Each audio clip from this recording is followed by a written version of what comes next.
Good morning, student. Today we discuss the enthalpy and enthalpy change की अगर हम बात करेंगे आज, ठीक है। तो enthalpy को डेल्टा एच से और enthalpy चेंज को enthalpy को एच से और enthalpy चेंज को डेल्टा एच से हम डिनोट करेंगे। तो अब देखिए, एक यूजफुल फंक्शन स्टेट फंक्शन की हम बात करेंगे इंथैल्पी की। तो heat absorb at the constant volume is equal to change in the internal energy delta U is equal to Q V. यानी कह रहा है कि अगर हीट एब्जॉर्ब करेगा कांस्टेंट वॉल्यूम पे, ये किसके इक्वल हो जाएगा? जो इंटरनल एनर्जी होगी, यानी delta U is equal to Q V हो जाएगा।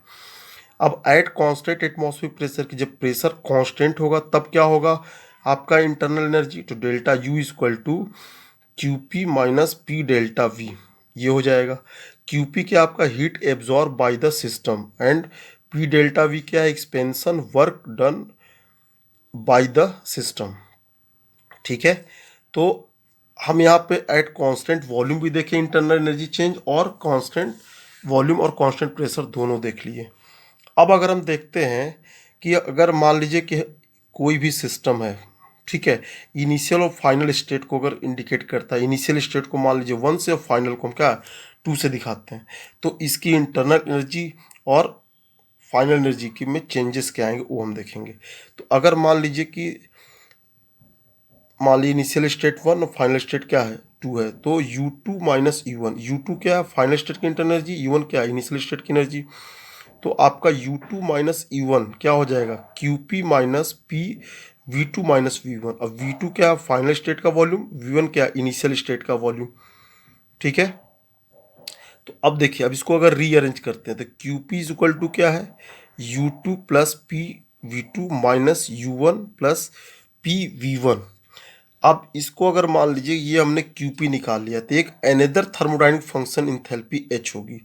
तो H इज इक्वल टू क्या होगा? U प्लस पी वी, ठीक है। H is equal to U plus P V. अब QP क्या है? At constant pressure absorb heat by the system. तो QP क्या हो जाएगा? H2 माइनस H1, क्योंकि H2 क्या होगा फाइनल स्टेट की इंथैल्पी, H1 क्या होगा इनिशियल स्टेट की enthalpy.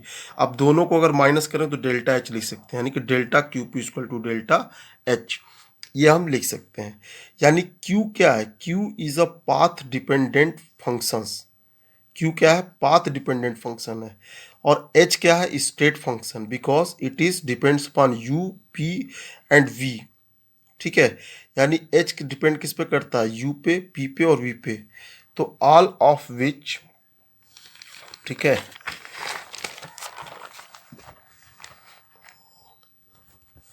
All of which one state function, therefore delta H is independent on the path. कि H तो डिपेंड करेगा लेकिन डेल्टा H डिपेंड नहीं करेगा। जब डेल्टा H डिपेंड नहीं करेगा तो QP भी डिपेंड नहीं करेगा।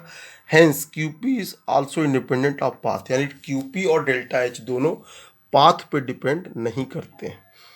क्लियर है? अगर हम मान लीजिए फाइनाइट चेंज निकालते हैं कांस्टेंट प्रेशर पे, तो delta H is equal to क्या होगा? Delta U plus delta PV।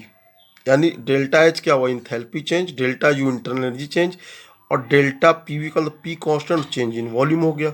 P अगर कांस्टेंट कर देंगे तो delta H is equal to delta U plus P delta V when heat is absorbed by the system at constant pressure measuring change in the enthalpy। अब ये कह रहे हैं कि अगर मान लीजिए कोई सिस्टम हीट को एब्जॉर्ब कर रहा है एट कांस्टेंट प्रेशर पे, तो हम क्या करते हैं कि उसकी इंथैल्पी में जो चेंजेज होते हैं उसको हम कंसीडर कर लेते हैं। जो इंथैल्पी चेंज को अगर हम कंसीडर कर लेंगे तो जितना हीट एब्जॉर्ब करेगा वही उसकी इंटरनल एनर्जी हो जाएगी। यानी delta H is equal to हम QP कह सकते हैं। अब यहाँ पे QP क्या है कि heat absorb by the system eight the constant pressure, ठीक है। तो अब यहाँ पे देखिए, अगर हम बात करें कि हमारा हीट एब्जॉर्ब QP किया कांस्टेंट प्रेशर पर डेल्टा H के बराबर है, तो अब डेल्टा H की वैल्यू निगेटिव भी हो सकती है और पॉजिटिव भी हो सकती है। तो पॉजिटिव कब होगी और निगेटिव कब होगी ये आपको ध्यान रखना है। तो डेल्टा H की वैल्यू निगेटिव कब होगी? फॉर द एक्सोथर्मिक रिएक्शन, यानी जब रिएक्शन होगा तो ये हीट को इवॉल्व करेगा, क्या करेगा, हीट को इवॉल्व करेगा। तो जब हीट को इवॉल्व करेगा तो इसकी वैल्यू डेल्टा एच की वैल्यू क्या होगी, निगेटिव होगी, और डेल्टा एच की वैल्यू पॉजिटिव कब होगी, फॉर द इंडोथर्मिक रिएक्शन। यानी जब क्या करेगा, ये सराउंडिंग से हीट को एब्जॉर्ब करेगा, यानी हीट की इसको रिक्वायरमेंट होगी। तो जब हीट की रिक्वायरमेंट होगी तो डेल्टा एच की वैल्यू पॉजिटिव होगी। जब हीट इवॉल्व करेगा रिएक्शन के दौरान तो डेल्टा एच की वैल्यू क्या होगी, निगेटिव होगी। ठीक है, तो एट कांस्टेंट वॉल्यूम, यानी जब कांस्टेंट वॉल्यूम की बात करेंगे तो डेल्टा वी की वैल्यू जीरो हो जाएगी। जब डेल्टा वी की वैल्यू जीरो हो जाएगी तो डेल्टा यू क्या होगा, क्यू के बराबर, क्यू वी के बराबर हो जाएगा। यानी कि जो इंथैल्पी, जो इंटरनल एनर्जी होगी और जितना सिस्टम हीट एब्जॉर्ब करेगा एट कांस्टेंट वॉल्यूम, वही उसकी इंटरनल एनर्जी हो जाएगी। यानी क्यू वी का मतलब कि heat absorb by the system at constant volume V, तो delta U is equal to Q V. अब यहाँ पे देखिए कि डेल्टा यू क्यू वी, अब डेल्टा यू यानी जो इंटरनल एनर्जी होती है वो इंथैल्पी के बराबर होती है किसी सिस्टम की। तो डेल्टा एच इक्वल टू क्या होगा, डेल्टा यू। अब जब डेल्टा एच और डेल्टा यू बराबर है तो डेल्टा यू की वैल्यू क्यू वी है, तो delta H equal to delta U equal to Q V हो जाएगा। समझ आया? यानी कि इंथैल्पी चेंज और आपका क्या हो, इंटरनल एनर्जी, दोनों इक्वल होंगे एट कांस्टेंट वॉल्यूम पे। ठीक है, अब अगर बात करें हम तो देखिए डेल्टा एच और डेल्टा यू, ठीक है, अगर देखें हम जनरली किसी भी सिस्टम के लिए जो सॉलिड या लिक्विड के लिए, तो इसमें डेल्टा वी बहुत ज़्यादा सिग्निफिकेंट चेंज आपको नहीं मिलेंगे। ठीक है, जब इसको आप हीट करते हैं, तो इसलिए हम बात करेंगे अब गैसेस के लिए कि अगर मान लीजिए गैसेस हैं तो गैसेस के वॉल्यूम बहुत ज़्यादा चेंजेस आते हैं। तो आपने पढ़ा होगा P V equal to N R T, ideal gas equation. ठीक है, एन मोल गैस के लिए है। तो हम यहाँ पे बात करते हैं कि मान लीजिए ए और बी दो सिचुएशन, ए को रिएक्टेंट मान ले, बी को प्रोडक्ट मान ले। तो जब ए को रिएक्टेंट मानेंगे तो इसका वॉल्यूम वी ए हो जाएगा, और अगर बी को हम प्रोडक्ट मान लेंगे तो इसका वॉल्यूम वी बी हो जाएगा। तो रिएक्टेंट के नंबर ऑफ मोल्स ए हो जाएंगे और प्रोडक्ट के number of moles N B हो जाएंगे। तो जैसे P V equal to N R T होता है, उसी तरह से रिएक्टेंट के लिए P V A for reactant volume, तो P V A equal to N A R T. N A क्या है, number of moles of reactant, R T, R और टी दोनों कांस्टेंट है। इसी तरीके से पी वी बी क्या है, प्रोडक्ट का volume, minus N B R T, N B क्या है, number of moles of product. ठीक है, अब दोनों का डिफरेंस कर देंगे, चेंज निकालेंगे, तो P V B minus P V A equal to N B R T minus N A R T. अब देखिए P B A minus P B A में दोनों में क्या है, अब आपका पी कॉमन है, तो जब P कॉमन है तो V B minus V A हो गया, और यहाँ पे क्या हो गया, N B minus N A, R T common हो गया। दोनों में हम कॉमन ले लेंगे, तो अब P V V minus V A की जगह हम डेल्टा वी लिख सकते हैं, और N B minus N R T की जगह हम डेल्टा एन लिख सकते हैं। अब डेल्टा एन लिखेंगे तो समझ में नहीं आएगा सॉलिड है, लिक्विड है, गैस किसके लिए, तो हम लिखेंगे डेल्टा एन जी, लिखेंगे जी फॉर गैस। ठीक है, तो delta N G R T हो जाएगा। ठीक है, अब देखिए आगे, अब यहाँ पे देखिए हमने क्या ना, P delta V equal to delta N G R T. ठीक, अब delta N G, delta N कैसे निकालेंगे, तो जो number of moles of product होगा उसके नंबर ऑफ मोल्स रिएक्टेंट से माइनस कर देंगे तो डेल्टा एन की वैल्यू हमें मिल जाएगी। तो यानी delta N G equal to N P minus N R. ठीक है, P for product, R for reactant. अब इसकी वैल्यू इक्वेशन पुट कर देंगे हम, पिछले जो इक्वेशन जो इंथैल्पी चेंज का हमने पढ़ा था कि delta equal to delta U plus P delta V, तो वहाँ पे हम डेल्टा पी डेल्टा वी की वैल्यू इसमें पुट करेंगे, तो delta H equal to delta U plus delta N G R T, ये आपको इंथैल्पी चेंज आपको मिल गया। यानी डेल्टा एच की वैल्यू ये होती है, delta H equal to delta U plus delta N G R T. अब इस इक्वेशन नंबर 4 की हेल्प से हम डेल्टा एच को कैलकुलेट कर सकते हैं। ठीक है, डेल्टा एच को कैलकुलेट कर सकते हैं। ठीक है, डेल्टा एच कर सकते हैं डेल्टा यू से, या डेल्टा यू से कर सकते हैं डेल्टा एच, यानी दोनों की वैल्यू को हम कैलकुलेट कर सकते हैं।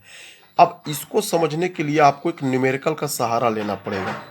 ठीक है, जब हम उस न्यूमेरिकल की हेल्प से देखेंगे तो और चीज़ें हमको क्लियर हो जाएंगी। ठीक है, तो अब एक न्यूमेरिकल देखिए हम पढ़ते हैं कि इफ़ वाटर वेपर, आपका एक इक्वेशन दिया गया है, क्वेश्चन कह लीजिए numericals, if water vapour is assume to be a perfect gas, molar enthalpy change for vaporization of 1 mole of water at 1 bar and 100 degree centigrade is 41 kilojoule पर मोल। ठीक है, कह रहा है कि अगर हम वाटर वेपर को कंज्यूम करते हैं तो ये एक परफेक्ट गैस होता है। अब molar enthalpy change for vaporisation, अब मोलर इंथैल्पी जो चेंज होती है एक मोल के लिए वाटर की एक बार प्रेशर पे 100 डिग्री सेंटीग्रेड पे, वो है 41 किलोजूल पर मोल, ये दिया गया है। तो आपको कैलकुलेट क्या करना है कि calculate the internal energy changes.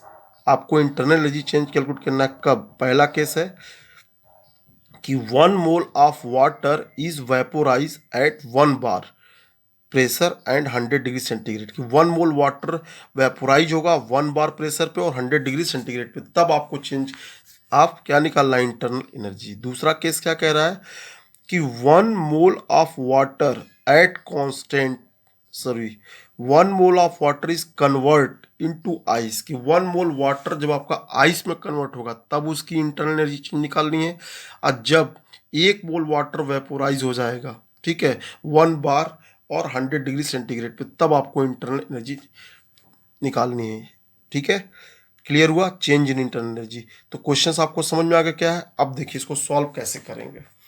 आप देखिए सबसे पहले केस को हम देखते हैं। तो पहले केस में द चेंज, तब आपको पता है कि वाटर का फार्मूला चाहे वो आइस हो, वेपर हो, लिक्विड हो, सबका फार्मूला सेम होता है। ठीक है, तो अब हम बात करेंगे यहाँ पे। अब देखिए यहाँ पे चेंजेस की बात करेंगे तो चेंज फर्स्ट में देखिए क्या है, यहाँ पे लिक्विड टू गैस चेंज हो रहा है, यानी वाटर आपका लिक्विड फॉर्म में है और ये गैस में कन्वर्ट हो रहा है। ठीक है, तो अब यहाँ पे चेंज इन इंथैल्पी क्या होगी? Delta H is equal to delta U plus delta N G R T है, ये हमारा इक्वेशन है। तो यहाँ से डेल्टा यू की वैल्यू हम निकालेंगे, तो delta U is equal to क्या हो जाएगा? Delta H minus delta N G R T. Clear है? तो अब डेल्टा यू, अब डेल्टा एच की वैल्यू दी गई है, देखिए 41 किलो जूल पर मोल। ठीक है, इनटू, अब देखिए डेल्टा एन की वैल्यू क्या होगी? 1 मोल के लिए पूछा है। ठीक, तो ये हो जाएगा। अब आर, आर रिडबर कांस्टेंट है, इसकी वैल्यू होती है 8.3। ठीक है, कितनी होती है? 8.3। अब 8.3 जूल पर मोल पर केल्विन होती है। अब टेम्परेचर कितना होगा? 100 डिग्री सेंटीग्रेड दिया गया, तो इसको आप केल्विन में कन्वर्ट करेंगे तो 373 केल्विन होगा। ठीक है, तो अब यहाँ पे देखिए 41 माइनस, अब देखिए इन दोनों को मल्टीप्लाई करेंगे तो 3.096 किलो जूल पर मोल होगा। अब इसको इसमें से माइनस कर देंगे तो हमारे पास क्या आ जाएगा? 37.904 किलो जूल पर मोल। तो ये पहले केस का हमको चेंज इन इंटरनल एनर्जी हमें मिल गया। अब दूसरे केस में निकालेंगे जो वाटर आइस में कन्वर्ट हो रहा है। तो अगर हम यहाँ पर देखें तो कि द चेंज डेल H2O, यानी ये लिक्विड से हमारे आइस में कन्वर्ट हो रहा है। तो हम आपको पहले ही बताया था ऊपर जब पढ़ा रहे थे कि डेल्टा यू की जो वैल्यू होगी, यानी वॉल्यूम में जो चेंजेज होंगे वो सॉलिड और लिक्विड के लिए, जब वॉल्यूम चेंज बहुत ज़्यादा कंसिडरेबल नहीं होते हैं, ये गैसों में ज़्यादा क्लियर दिखाई देता है। तो there is negligible change in volume, कि अगर जो वॉल्यूम चेंज भी होता है उसको हम नेग्लेक्ट कर सकते हैं, बहुत माइन्यूटली होता है। ठीक है, तो अगर हम मान लीजिए कि वॉल्यूम को नेग्लेक्ट कर देते हैं तो delta V equal to P delta V equal to delta N G R T equal to zero, यानी पी डेल्टा वी की वैल्यू जीरो तो delta N G R T की वैल्यू जीरो। तो जब दोनों की वैल्यू जीरो है तो डेल्टा एच जो होगा वो किसके बराबर हो जाएगा? डेल्टा यू के बराबर हो जाएगा, यानी जो इंथैल्पी चेंज होगी वो डेल्टा यू के बराबर हो जाएगी। बात क्लियर हुई कि नहीं क्लियर हुई?